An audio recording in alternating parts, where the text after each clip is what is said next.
नमस्कार बच्चों। आज कक्षा 7 विषय सामाजिक विज्ञान भाग फर्स्ट अध्याय 3 है दिल्ली के सुल्तान।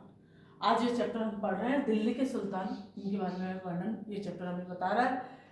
तो इसकी डिटेल आज हम पढ़ते हैं। तोमरों और चौहानों के राज्यकाल में ही दिल्ली वाणिज्य का एक महत्वपूर्ण केंद्र बन गया। यानी तोमर शासन और चौहान जो शासन है उनके राज्यकाल में ये दिल्ली वाणिज्य यानी व्यवसाय का एक महत्वपूर्ण केंद्र बन गया। इस शहर में बहुत सारे समृद्धिशाली जैन व्यापारी रहते थे। यानी दिल्ली में उस वक्त बहुत ही समृद्धिशाली जैन व्यापारी रहते थे जिन्होंने अनेक मंदिरों का निर्माण कराया और उस वक्त उन्होंने अनेक मंदिरों का निर्माण करवाया।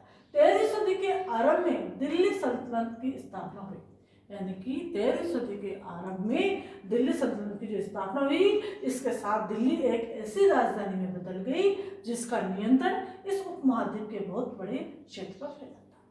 यानी कि दिल्ली के सुल्तान ये चैप्टर हम पढ़ रहे हैं। तो इसमें सबसे पहले हम दिल्ली के बारे में पढ़ रहे हैं कि दिल्ली किस प्रकार राजधानी बनी और सब उपमहाद्वीप का एक बड़ा नियंत्रण केंद्र किस प्रकार से बनी। कि तोमर और चौहान जो राज्यकाल था उसमें दिल्ली एक व्यापार का बहुत बड़ा केंद्र बना और इस शहर में बहुत सारे शक्तिशाली जैन व्यापारी रहते थे। उस कारण उस वक्त इन व्यापारियों ने जैन मंदिरों का निर्माण करवाया और इसके साथ ही दिल्ली एक ऐसी राजधानी में बदली यानी इस उपमहाद्वीप पर एक बड़ा नियंत्रण केंद्र बन गई जिसका नियंत्रण इस दिल्ली से रहने लगा। यानी दिल्ली एक ऐसी राजधानी में बदल गई जिसका नियंत्रण इस उपमहाद्वीप के बहुत बड़े क्षेत्र पर फैला था। अब आगे दिल्ली के सुल्तानों के बारे में जानकारी। चैप्टर अपना है दिल्ली के सुल्तान। तो इसके बारे में दिल्ली के सुल्तान के बारे में जानकारी हमें कहां से प्राप्त होती है। हालांकि अभिलेख, सिक्कों और स्थापत्य यानी भवन निर्माण कला के माध्यम से हमें इसकी काफी सूचना मिलती है कि दिल्ली के सुल्तान मतलब कौन कौन से यहाँ सुल्तान हुए और किस प्रकार से उन्होंने शासन किया और उनके शासनकाल में क्या क्या व्यवस्था थी, ये चैप्टर हमें बता रहा है। सन 1236 में सुल्तान इल्तुतमिश की बेटी रजिया सिंहासन पर बैठी। यानी कि सन 1236 में सुल्तान इल्तुतमिश जो था उसकी बेटी रजिया सिंहासन पर बैठी। वह भाइयों से अधिक योग्य और सक्षम थी, लेकिन फिर भी वह एक रानी को शासक के रूप में मान्यता नहीं दे पा रहा था। इस कारण से सन 1240 में उसे सिंहासन से हटा दिया गया।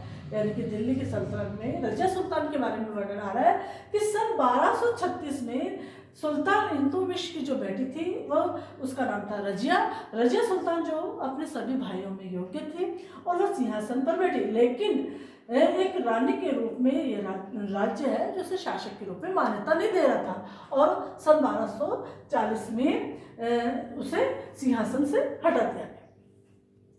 खलजी और तुगलक वंश के अंतर्गत प्रशासन और समेकन नजदीक से एक नजर। चैप्टर अपना नेक्स्ट टॉपिक यह बता रहा है कि खलजी और तुगलक वंश के अंतर्गत प्रशासन किस प्रकार से चल रहा था और समेकन नजदीक से एक नजर, उसके बारे में हम डिटेल पढ़ते हैं कि वहां का जो प्रशासन था उस खलजी वंश का और तुगलक वंश का वह किस प्रकार से था। दिल्ली सल्तनत जैसे विशाल साम्राज्य की समेकन के लिए विश्वसनीय सूबेदारों और प्रशासकों की जरूरत थी। यानी जो दिल्ली सल्तनत थी उस वक्त उस विशाल साम्राज्य के लिए विश्वसनीय सूबेदार तथा प्रशासकों की जरूरत थी। दिल्ली के आरंभिक सुल्तान विशेषकर इल्तुतमिश सामंतों और जमींदारों के स्थान पर अपने विशेष गुलामों को सूबेदार नियुक्त करना अधिक पसंद करते थे। यानी कि जब दिल्ली सल्तनत के बारे में हम पढ़ रहे हैं कि दिल्ली के सुल्तान के बारे में हम पढ़ रहे हैं तो दिल्ली सल्तनत जो एक विशाल साम्राज्य के रूप में थी वहां उसके समेकन के लिए, उसको चलाने के लिए विश्वसनीय सूबेदारों तथा प्रशासकों की जरूरत थी। तो दिल्ली के सुल्तानों में आरंभिक समय में जो सुल्तान था विशेषकर इल्तुतमिश सामंत जमींदारों के स्थान पर अपने विशेष गुलामों को सूबेदार नियुक्त करना पसंद करते थे। इन गुलामों को फारसी में बदगा कहा जाता था। यानी कि ये जो गुलाम थे उन्हें पारसी वर्ड में बदगा कहा जाता था तथा इन्हें सैनिक सेवा के लिए खरीदा जाता था। तो आज ये टॉपिक जो खलजी और तुगलक वंश के अंतर्गत प्रशासन और समेकन नजदीक से एक नजर हम टॉपिक पढ़ रहे हैं उसका कुछ टॉपिक हमने आज पढ़ा, इसका काफ़ी टॉपिक हम आगे पढ़ेंगे। तो ये चैप्टर नेक्स्ट वीडियो में पढ़ेंगे कि दिल्ली के सुल्तान के बारे में हमें बताया है कि दिल्ली किस प्रकार एक राजधानी बनी और दिल्ली के जो सुल्तान थे आरंभिक कहाँ से किस प्रकार से इन सुल्तान बने, उनका प्रशासन कैसा था, इसके बारे में हमें डिटेल प्राप्त होती है। Thank you.